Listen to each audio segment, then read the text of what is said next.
Carville's wild Trump prediction: he won't finish the fight. James Carville is back with another political grenade, and this time, he's not talking about impeachment, indictment, or some dramatic courtroom ending.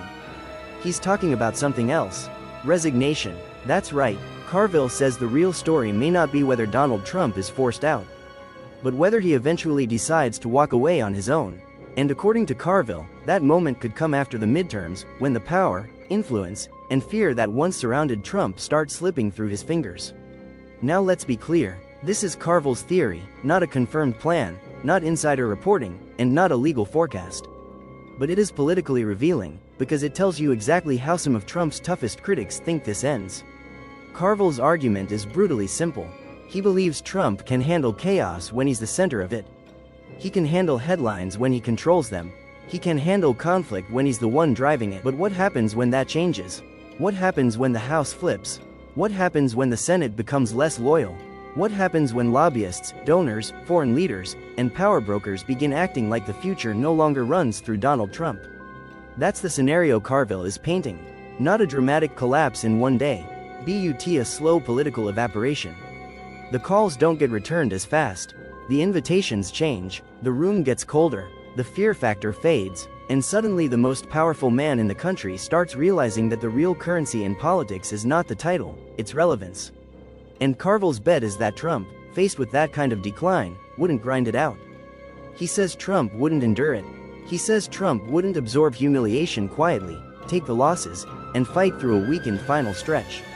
Instead, Carville believes Trump would look for an exit ramp, possibly even trying to secure protection from Vice President J.D. Vance on the way out. That was part of the scenario discussed in the latest round of Carville commentary.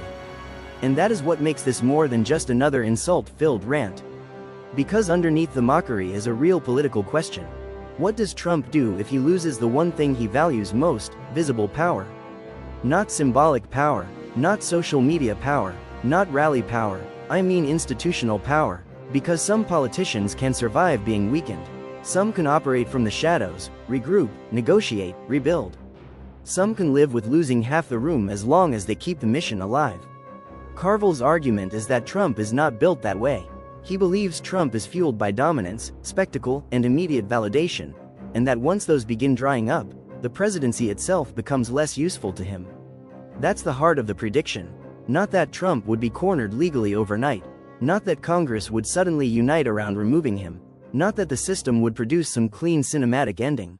No, Carville's theory is that Trump might decide, in classic Trump fashion, that if the stage gets smaller, he'd rather leave than perform in front of a diminished audience. Now, maybe Carville is dead wrong. Maybe Trump would fight to the final hour. Maybe losing power would make him more defiant, not less. Maybe all of this is just partisan theater designed to provoke attention. But even if you reject Carville's prediction, the conversation itself matters, because it forces one huge question into the open. Is Trump the kind of leader WHO endures decline?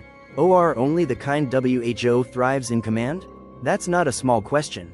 That's a defining question, and if the midterms ever create that moment of real political isolation, we may find out faster than anyone expects.